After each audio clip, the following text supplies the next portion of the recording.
Oh, hey! Hey!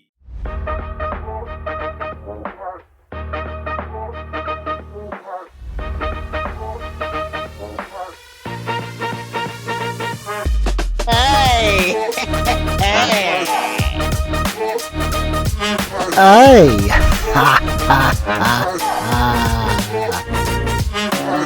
Take a hike, Bozo. See ya. See ya. And we're the three best friends that anybody could have. We're the three best friends that anyone could have. We're the three best friends that anyone could have. Some fucking spiritualists! You are listening to The Big Show on the Three Bozos Network. Oi! Ha ha ha ha!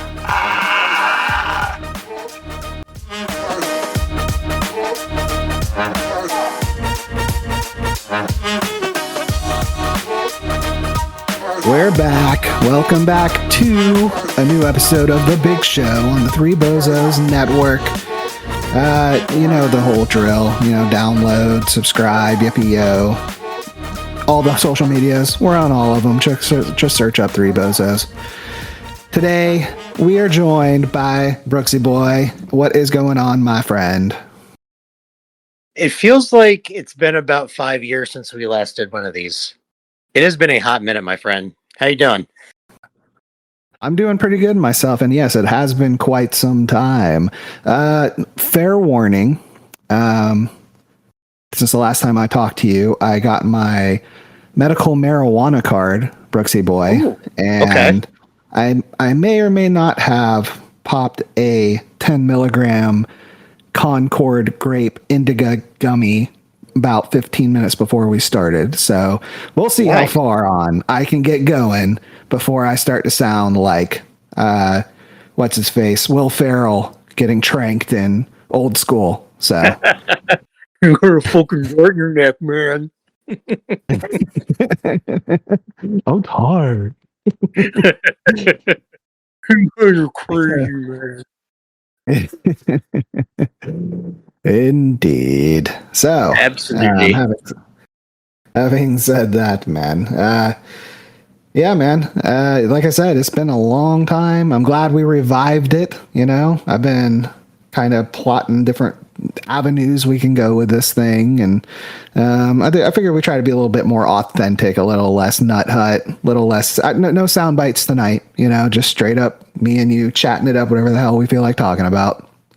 Yeah, it's good to mix it up sometimes. I mean, don't get me wrong. The morning zoo stuff was always really funny. But, sometimes you just got to switch it up, try something a little bit different. So I'm good with the new approach on it. Indeed. Like a caterpillar weaving itself into a cocoon, we emerge on the other side as a beautiful, beautiful butterfly. And, yeah. So, I tell you what, Brooks, let's play a little game. Starting things off just to kind of get our feet wet, get back into it. What do you say? Okay. Hey, it sounds good to me, man. All right. So earlier in the week, we talked about some hot takes, and basically the name of the game is we're going to start off with some hot takes, and we're going to get progressively more hot with our takes as we continue. For instance, my first, we'll call it in the world of Taco Bell sauces, this would be mild. And we're going to go with, as far as black superhero movies go, Blade is superior to Black Panther. I can see how some people would disagree with that. I don't, because Blade was the OG. And really, if you think about it, I don't think that there would be a Marvel cinematic universe if Blade hadn't have been a success back in '98 when it first came out. So I don't think that that's an unreasonable take. I mean, I could see how some people would disagree with it, but it's not completely off the wall. Like you said, very, very mild sauce. Very, it's a good intro hot take to this whole little game that we're playing. I like it. Right. Thank you. Let me kind of give my reasoning on that. When I see Blade. There are so many iconic scenes in that movie. It's completely unique, you know, to the whole thing, the whole genre. Even for superhero movies, it's pretty unique. And then you got Black Panther, which is a fine movie. I enjoyed Black Panther. It's a good movie. Oh, But yeah. it's not anything new. You know, it's pretty much The Lion King is what that is. You know, the prince is to be the king. Someone else comes in, takes the king thing from him. He becomes exiled, comes back, takes his throne. That's a story that's been said over and over and over again. So that's kind of my reasoning for that. Yeah, I would say that's a pretty good solid reasoning as well. And I would say for my initial mild sauce hot take, I've got a couple that I was kind of tossing back and forth. So I might hit you with a two spot on this one. First one is kind of similar to what you just said in terms of a movie being similar to something else. But I'm going to go ahead and say it. Even though this movie in theaters was visually stunning, absolutely gorgeous, especially in 3D. But let's be real. Avatar is basically Dances with Wolves with blue aliens. Dances with Wolves is a good movie. It is a good movie, but Avatar is essentially Dances with Wolves, but starring blue aliens instead of Native Americans. Yeah, I kind of got to agree with you on that one. Honestly, Avatar is more of an experience type of movie. You have to kind of go, like if you see it in IMAX 3D, that was like the best. But I mean, if you're watching it at home, you have to have a pretty kick-ass home theater setup to kind of get the full experience on it. And to tell you the truth, I still haven't even seen the sequel yet. Avatar really wasn't my thing. It was good. You know, it was cool the first time. I'm not going to watch it over and over again, though. No, me neither. I still haven't seen the sequel either. I don't really have much of a desire to. I honestly, once I saw the original, I'm thinking, okay, that was a cool one-time thing. I don't think a sequel is really necessary, but the studios disagreed, so we ended up getting a sequel out of it. Now, my other mild hot take that I'm going to put out there, and maybe this one might be a little bit spicier, but I don't think so. I think it's more of along the mild track. I would say that when you look at the entire Marvel Cinematic Universe, you look at all the movies, there's really only a few. Maybe you could even make a case you can count on one hand the number of them that are really true classics that are worth revisiting multiple times over and over again. Most of the Marvel movies range anywhere from pretty good to just kind of like meh. I don't know. What do you think of that? I mean, I'd agree with that. Like, you had Iron Man was pretty dope, you know, but then Iron Man 2 and Iron Man 3 were kind of mid and sucked. Then you had Thor. That was kind of a weird one. The third one was good, but it was like a comedy, you know. It wasn't like the first two where, I don't know, I felt like they gimped him up in that one, you know what I mean? But then they made him like super strong come Avengers. I kind of agree. Like the Avengers movies were like when they got really good, and not even all of them did because the Ultron one kind of sucked. Yeah, I wasn't a fan of Ultron. Yeah, they were kind of all over the place. I'm kind of stoked about the Doomsday thing, Fantastic Four and all that stuff, but I don't know, man. They've been putting out some stinkers lately, so who knows? Honestly, I've kind of got Marvel fatigue, even comic book movie fatigue in general. You know, just it seems like it almost seems like it's kind of run its course. Now, don't get me wrong. Like, I know we dedicated almost a full episode last year to talking about Deadpool versus Wolverine, which was awesome. Yeah. I love that movie. That's one of the ones that I would consider one that I could watch over and over again. Yeah, but really, I would say my short list of like elite level Marvel movies that are like real classics, I would say Iron Man 1, I'd say Captain America Civil War, Endgame, probably Guardians 1 and 2. Mm-hmm. And I would also probably put Thor Ragnarok on there just because it blended action and comedy so well, and it was a nice departure from the first two Thor movies. and maybe Deadpool versus Wolverine as well. But if you think about it, like the rest of them were entertaining to varying degrees, but they weren't like movies where I left the theater saying, "Oh my gosh, I have to see that again." Yeah, Winter Soldier was pretty good. I'd put that up there too. But everything else, I pretty much agree with you. Yeah, that's that's the gist of it. Well, hey man, let's get off with all this nerd talk. What are we, a bunch of nerds? Yeah, we got to speed this up, man. This thing's starting to kick in. So I'll give you my next take. This will be on the Taco Bell sauce list. This would be hot. Okay. You got the mild, you got the hot, and you got the fire. We're not quite to fire yet. We're at the hot though, starting to heat up a little bit. And this is my hot take. Steak is vastly overrated. I do not find steak to be like the end all be all greatest thing in the world. Give me a nice seafood dish any day of the week. I barely eat steak. Well, ever since the heart attack, I don't eat much red meat at all, but I've had some steaks since then, a couple of them. And tell you the truth, I didn't miss them, But having said that, I will totally gatekeep how you eat your steak, because if you eat anything, you're pushing it with medium, Buster. That's all I gotta say. All right. If you're in the medium well, you might as well throw that thing in the fucking garbage. All right. You gotta eat that thing rare or medium rare. End of story. What do you think, Brooks? Well, I'm gonna agree with you on half of that. First off, steak is not overrated. Steak is excellent, especially when done properly.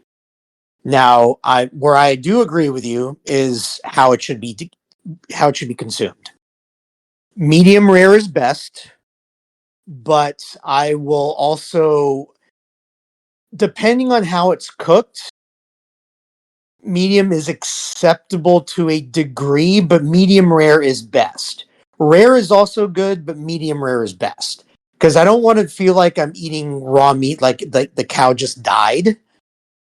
But I don't want something that tastes like shoe leather. If you're, right. I will say this. I've been saying this for years.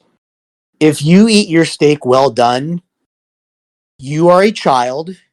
You have the palate of a 7-year-old. Go eat some fucking chicken tenders, you little schmuck. Go get a Happy Meal. Go get a burger. Go get some fries. Get your little McDonald's toy. Go eat some chicken tendies or some chicken nugs if you're going to eat your steak well done. Get out of my face with well done steak. Garbage. Do not do that. Don't do it. I had a buddy / ex-coworker he was from Gary, Indiana, and he loved to go to expensive steakhouses like Capitol Grill, and in our area we have quite a few, like high-end steak places where you're like $120 a steak. And he would order that bitch well done every time. Oh, no. Yeah. I was like, what is wrong with you, man? What is wrong with you? So even for me saying, and trust me, I've been to these places before and they're delicious steaks. They're very good. But going back to my original, and that's why it's a hot take, Brooks. Steak is overrated. Anyway, that's a pretty spicy one. That is a pretty spicy one, my friend. Very well done. Steak. Thank you. Yeah, by the way, my wife might have to have a word with you after that take, because she loves steak. She loves her steak. She's a Texas girl, and if you're from Texas, chances are you love three things. You love your steaks, you love your Mexican food, and you love your brisket. So yeah, she's probably going to have words with you after hearing this. But yeah, I just had to put that out there. All right, here's my hot take. Hold on. I need to introduce your part of it, only because this just came to me. Just like after you score 3 consecutive baskets in NBA Jam, it's heating up. Brooks, what is your hot take? As a craft beer fan and a craft beer consumer, I'm going to go ahead and put this out there. Most IPAs are absolute dog shit. That is okay. I agree with you. That is actually becoming a increasingly more popular take. I think the whole millennial craft beer thing isn't quite hitting the same with the younger generation as it is ours. But continue. You tell me, why do you think that way? Well, my taste buds do not jive well with bitter things, and most IPAs are very, very bitter. They don't go down easy. And it's just like, and where I have an issue is when you have certain breweries where like literally half the menu is IPAs. Like, come on, can we get a little variety here? Give us a Right. little bit of something besides the IPAs. If you want to have, Yeah.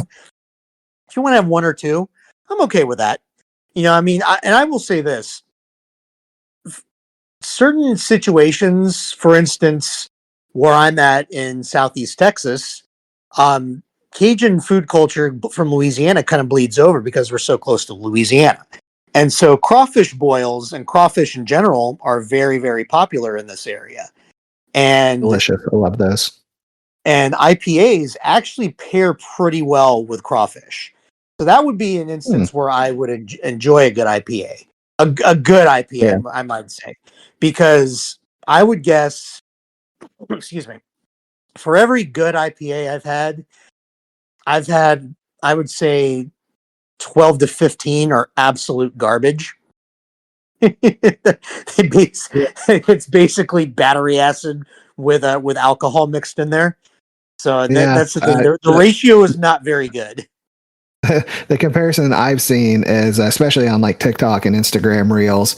It's oh man, you gotta try this new IPA. It's delicious. He goes, oh yeah, and he goes over to a tree trunk and he licks it. And he goes, oh, it's so good. I was like, yeah, I can see that too. Yep. Oh man.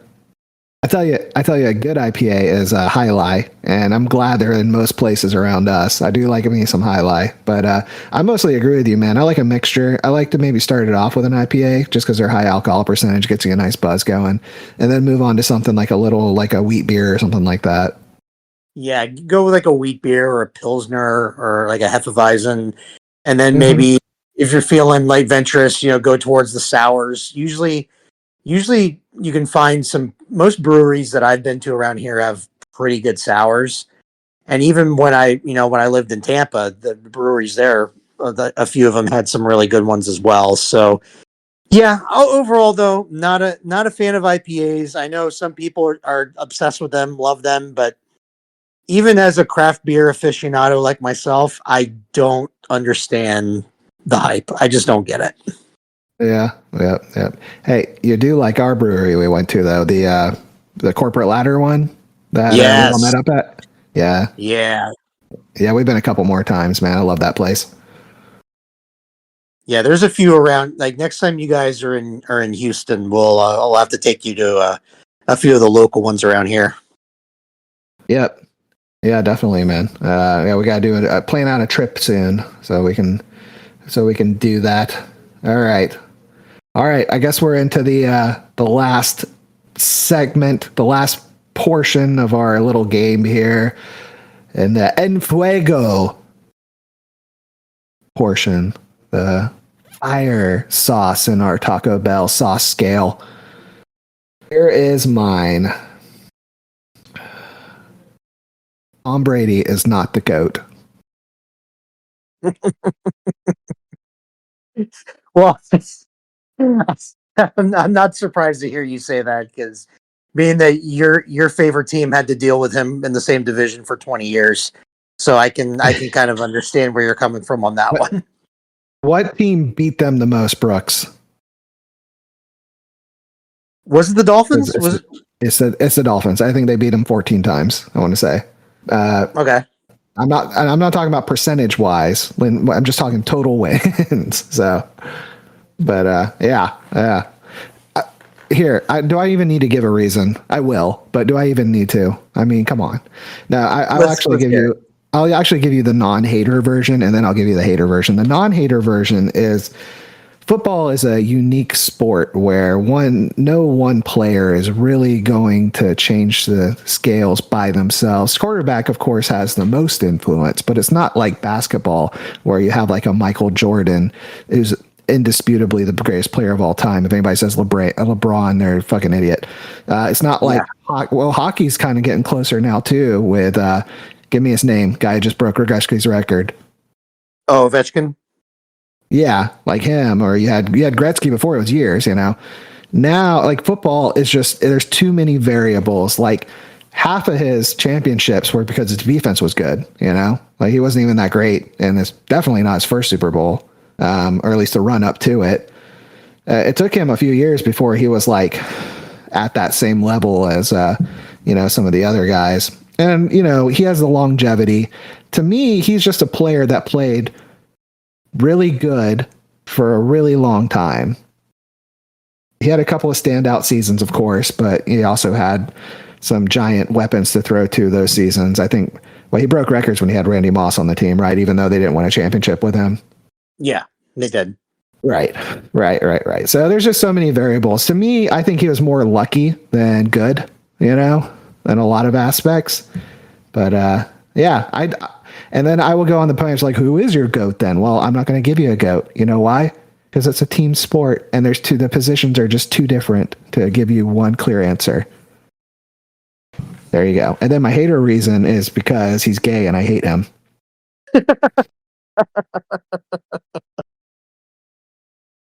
Yeah, well, I mean, being that he joined my Buccaneers and led them to a Super Bowl title 5 years ago, I can't really hate on him anymore.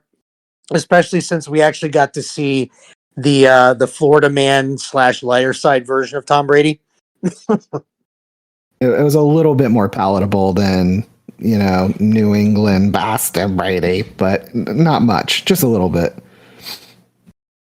That's fair. I mean, when you spend 2 decades, getting beat by the guy, I can understand where the hatred comes from. Shut up, Brooks. Shut up. Fuck you. Oh, this laugh is going to turn into a cry. All right, go ahead. Yeah, you're up. All right. Well, for my firing, scorching hot take, that I'm not sure if it's necessarily a fiery hot take, but it's guaranteed to piss off any of our Canadian listeners who might be tuning in at this time. And I will say this. Hockey is not just Canada's sport anymore.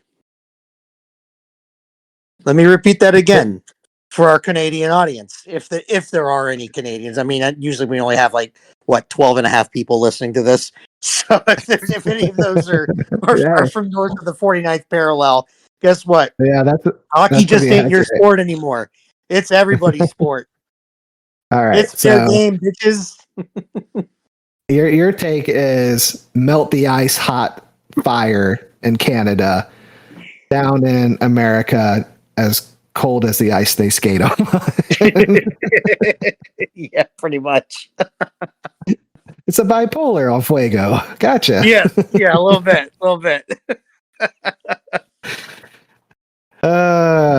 Any honorable mentions? Honorable mentions. Man, that's I was earlier I was trying to rack my brain on some, and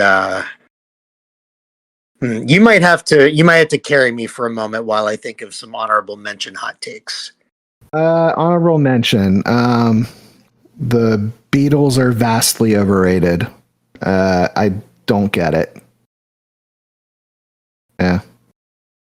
I actually, you know what? I actually thought of this one just now, that it kind of popped in my head earlier, but it just kind of reappeared. Speaking of overrated musicians, never understood what the big deal was with Bruce Springsteen. Me neither. That's an honorable mention, hot take right there. Yeah. The boss. Whatever, dude. Who's fuck you, Bruce Springsteen? I don't care about. Yeah, I would always change shit. Like if it came on MTV or some shit, or if it was on the radio, I'd always change it. I don't like him either. Yeah, you could also throw in, since we're talking about musicians that we think get a little too much hype, I would probably throw in Bob Dylan into that mix as well. Yeah, definitely for his music, but he's an incredible writer. He wrote so many songs you didn't know he wrote, like for other people and shit. You know? Oh yeah. Oh okay. I didn't realize his songwriting went really really deep. I mean, I know hearing some of his music, it just never really appealed to me. Probably because like some of the songs he wrote, like there were people that covered them that did better covers, like Jimi Hendrix with "All Along the Watchtower," um, Guns N' Roses with "Knocking on Heaven's Door." I thought that their versions Mhm. of his songs were better than his own, but I Yeah. wasn't quite as aware of him writing as many songs for other people, though. Well, let's see. A lot of people covered it, like you just said. It's All Along the Watchtower and Wagon Wheel by Old Crow Medicine. Really? I didn't know they did that. Huh. And even George Harrison. I don't want to do it. Let's say four other people. We're doing a little research here on the fly. See what we can find out. Let's see. Blowing in the Wind by Peter, Paul, and Mary. Mr. Tambourine Man by the Birds. And All Along the Water. No, that's not right. AI doesn't know what the hell. All right. Well, we get the idea. Yes, I agree with you about Bob Dylan. Yeah, we're not the biggest fans. No, I will give you one that will make you mad right here. Okay. I can't stand Phil Collins. Oh, dude. I can't Really? stand him, man. Yeah, I Oh. mean, In the Air Tonight is about his only tolerable song, I think. And a lot of that has to do with the Hangover movie. But man, I hate Genesis. I've hated all their other songs. I don't know, man. I don't know why. I just can't stand them. You're breaking my heart, dude. I love me some Phil Collins. We will agree to disagree, my friend. All right. And on that note, that was another segment of whatever the fuck we want to call it. Mild, hot, and and sporty. fire. Yeah. Mild, hot, Man. scorching, whatever you want to refer to it as. Yeah. Well, hey, while we're talking about music, did you check out any of Ozzy's last show? I've seen bits and pieces, and I didn't like catch it like live or anything like that, but there's been clips of it floating around the internet, so it's pretty cool to see that many metal bands and artists coming together to pay tribute for their last show. Because I mean, if there's anybody that's worthy of such a show, it's Ozzy and Black Sabbath. I mean, without Black Sabbath, there is no heavy metal genre of music at all. It wouldn't exist without them. So it's a fitting tribute to a band that really, I mean, you could argue that there's always been, I would say, two bands in rock or metal that are probably the most influential of all time, and Black Sabbath is one, and I'd say Led Zeppelin's probably the other one. Yeah, I was hoping you'd say Led Zeppelin and not Metallica. As much as I love Metallica too, they're just not. They have a good way of popularizing metal further, but they didn't really innovate too much in the genre, other than just thrashing and kicking ass. Not like those guys did. Not like Led Zeppelin and Black Sabbath. Which good call there, man. Yeah, people don't realize Black Sabbath started in the late '60s, I think. I don't think they got big till the '70s, but they started in the late '60s. Yeah, and what's interesting is how the sound kind of became popularized thanks to, well, I would say that the genesis of their sound was from Tony Iommi's guitar, the way he played. Because when they were struggling and they were working, they were doing working in the band on the side and trying to working 9 to 5 jobs. Like, I think he worked in a factory and he lost a couple of his fingers in an accident while on the job. And so the way that his fingers were like hitting the strings, it kind of created that distinctive sound that early heavy metal became known for. And of course, I mean, it kind of expanded through from there, but that was sort of like the beginning of it, which I always thought was, it's like, if that didn't happen, how different would they have sounded? Yeah. Yeah, man. Talk about making chicken salad out of chicken shit. For real, dude. I got my fingers cut off. Let me just make some of the most distinct sounding music of all time. Yeah, make the most head-making shit that starts off a whole genre. Dude, the crazy thing about metal is how it's like, no matter what popular music is going on in the world, like whatever different, genres and stuff have come and gone and different, waves of popularity with other music, like metal's always just kind of persevered. Like Yeah. even from the late 60s and early 70s on to today, there's always been that hardcore element of fans that have just like kept it alive for all these decades. It's pretty crazy how that's worked out. Yeah, that's actually kind of where Metallica kind of steps in, because they've been around for so long and they've had so many good albums for so long, or at least good enough in their later years where the people who love them still love them. I think that's where they step in, and why they're important is because they kind of keep that baton. They take that baton and they keep it going and then passing it on to whoever next. I'm kind of scared for metal now. I don't see too many. It's all the same faces that I've been seeing since the 90s, that are still out there doing it. But speaking of all that stuff, though, back to the Ozzy's last show, man, there was some really good performances. I thought Youngblood, who I didn't really know, they might be one of the ones that they're a newer band. That guy killed it. He did really good. If you haven't seen that, Brooks, look that one up. That one's good. Some of the ones that didn't really do it for me, though, Tool. I love Tool. I do. And I have to take them in small doses. Like, you can't listen to too much Tool because I think you want to slit your wrists if you listen too much, but man, if it's been like a couple weeks or a month and you put on some Schism, dude, I'll be freaking rocking out.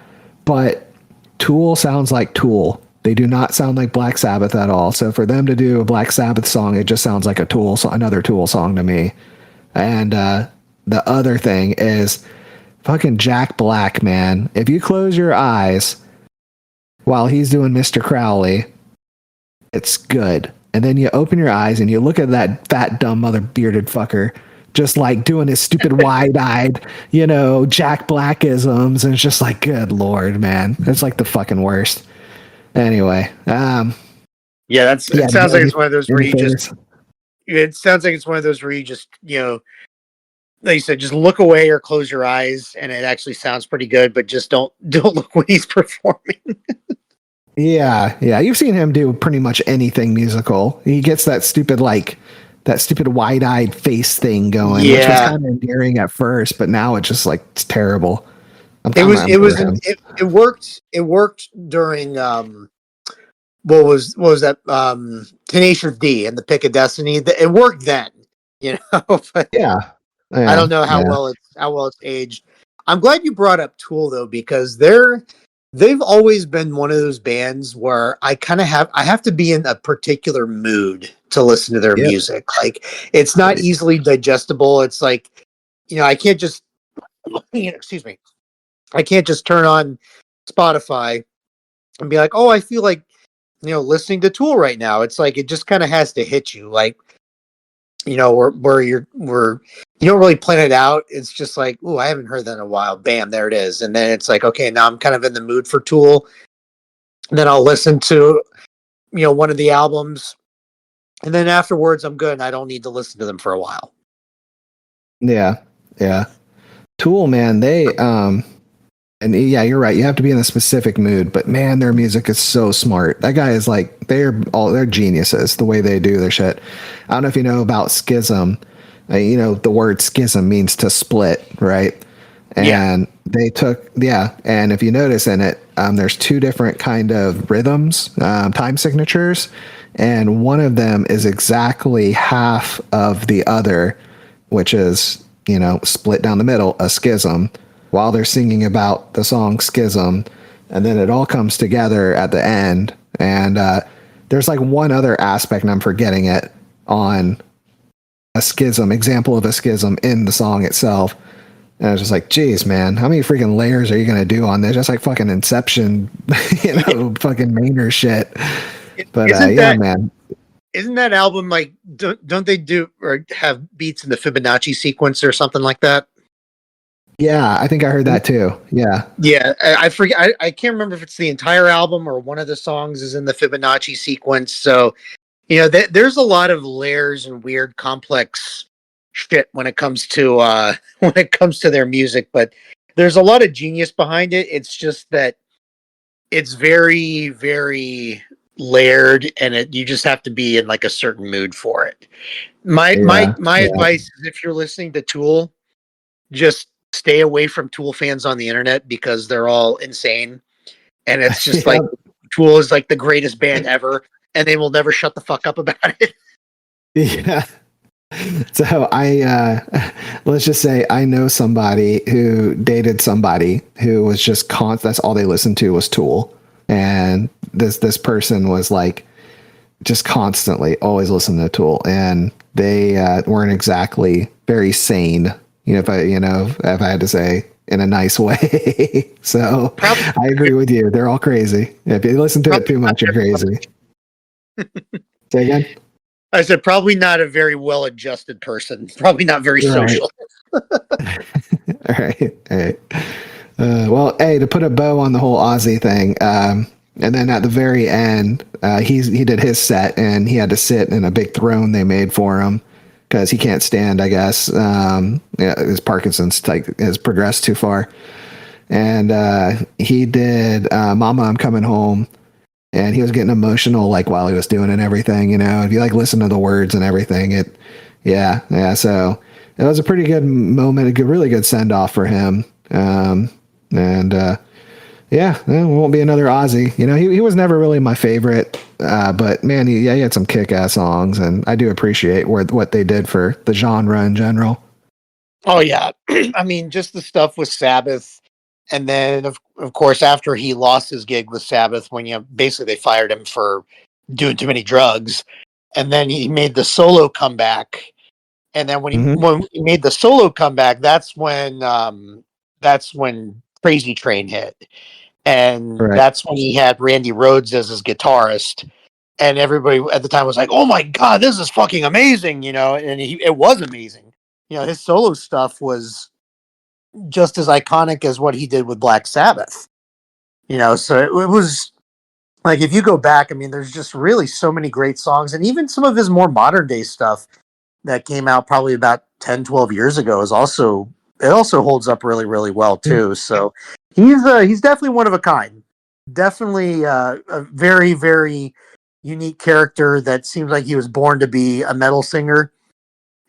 Of course, I mean, everybody's heard about the stories of like the drug use and all the crazy shit that he did with Motley Crue while on tour with them. And I mean, he's definitely it's kind of a miracle that he's lived this long, but hey, more power to him. Right. Who took over Black Sabbath when he left? Ronnie James Dio. Frontman. Ronnie James Dio, which, holy diver, I love that song, but what the fuck is up with the 1 minute and 30-second intro to get to the actual song, man? Yeah, that kind of I find myself having to fast forward through that every time I do listen to that album and that song. But yeah, Dio was awesome. He was one of his voice quality was just something that most metal singers aspire to.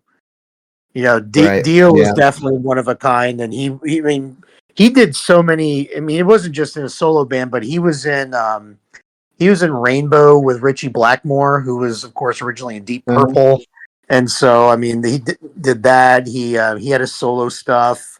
I mean, he was he was definitely had an awesome voice. I mean, I love going back and listening to his music. I mean, it's a shame that he passed away so many years ago, but that's the thing about making good music like that, is that it just lives on forever, man.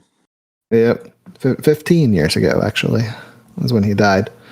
Well, there you go. There's the Music Minute with Brooks and Wayne. I don't know if I want to stick with Wizane the Pizzane.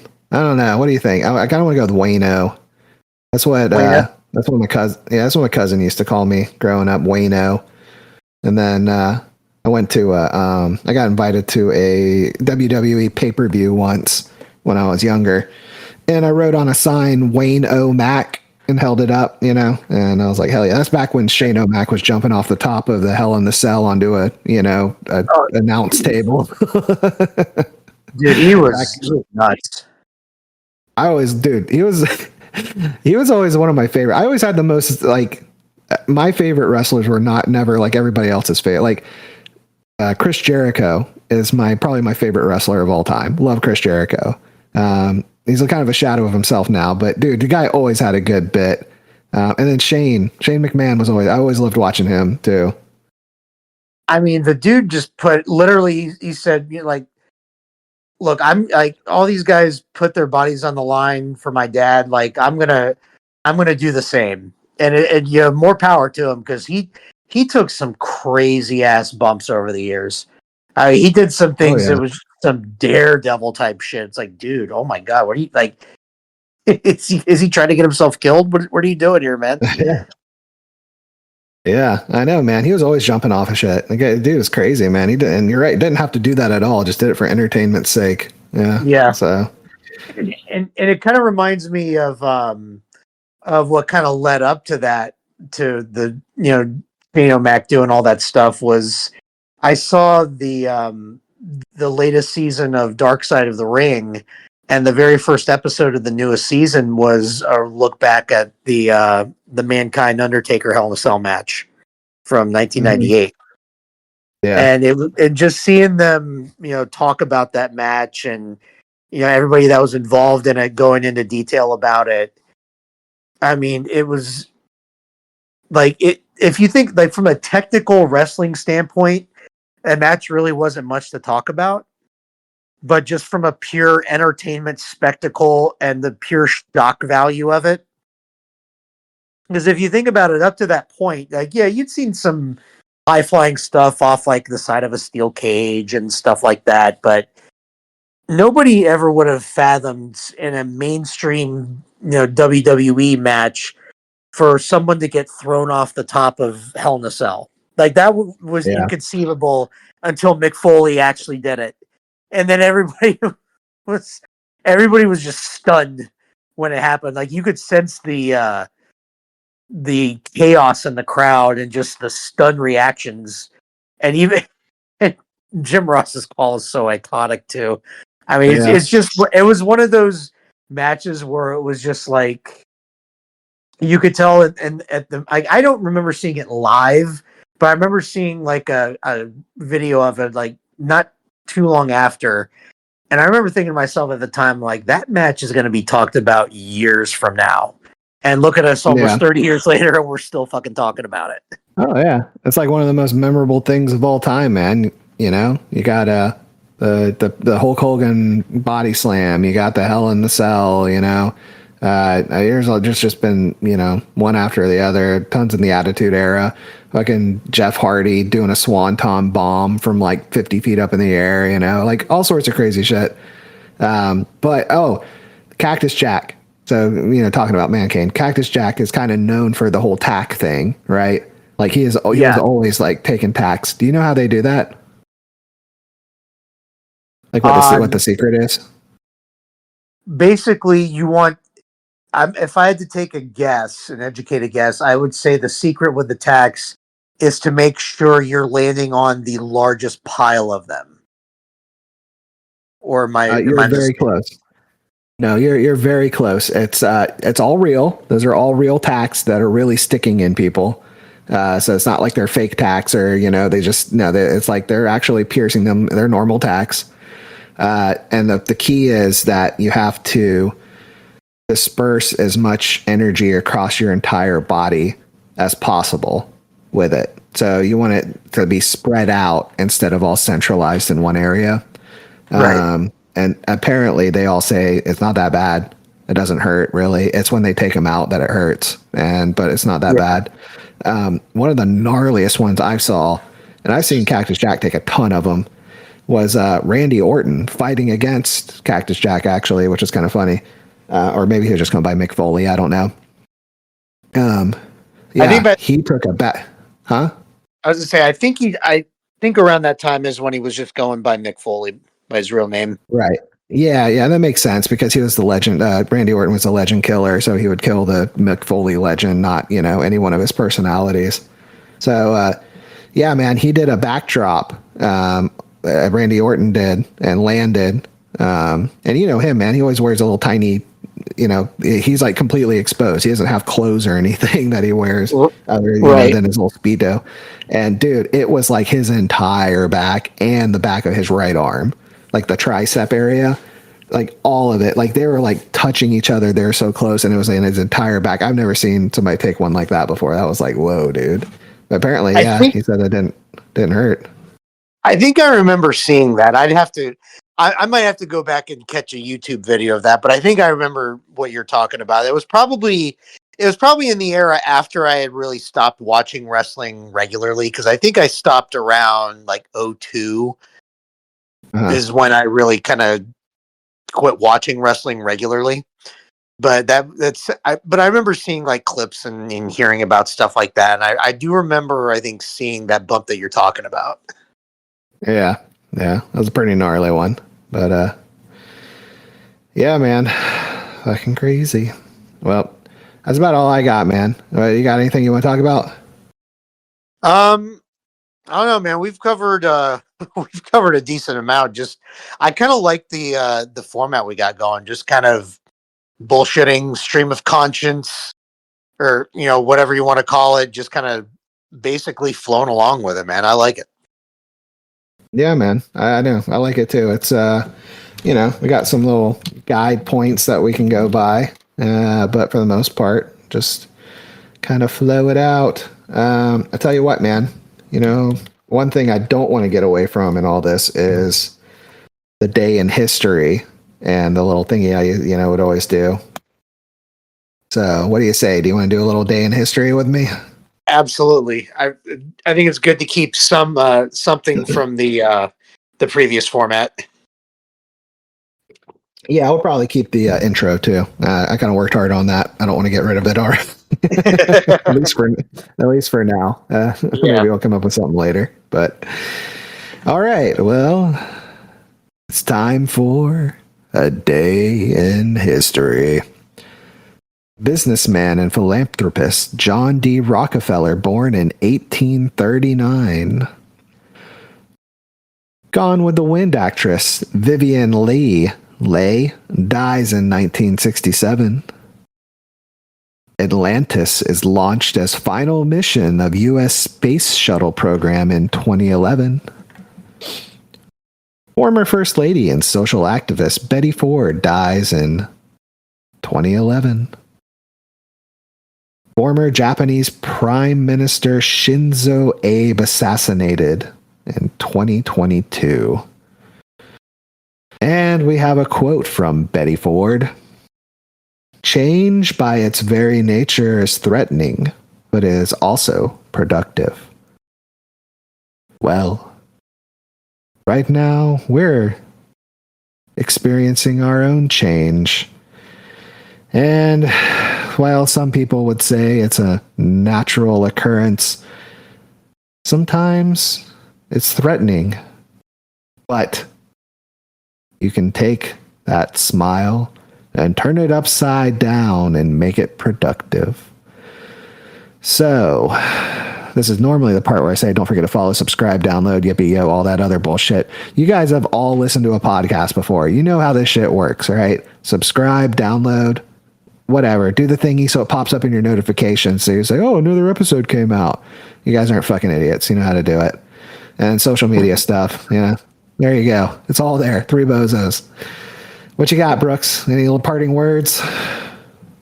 Well, good to be back in the saddle again. Good to be, chatting and bullshitting and shooting the shit, however you want to describe it. And it's going to be fun to kind of start doing these again in the very near future. Yeah, man. Yep, I agree. And then hopefully in the future we'll have more of a set schedule. We're just going to kind of get our, our feet under us and see how it goes for right now. But that's, that's the way she goes, boys. That's the way she goes. Alrighty, well, Until next time, yippee-yo, let's go. See ya. Hey, ya.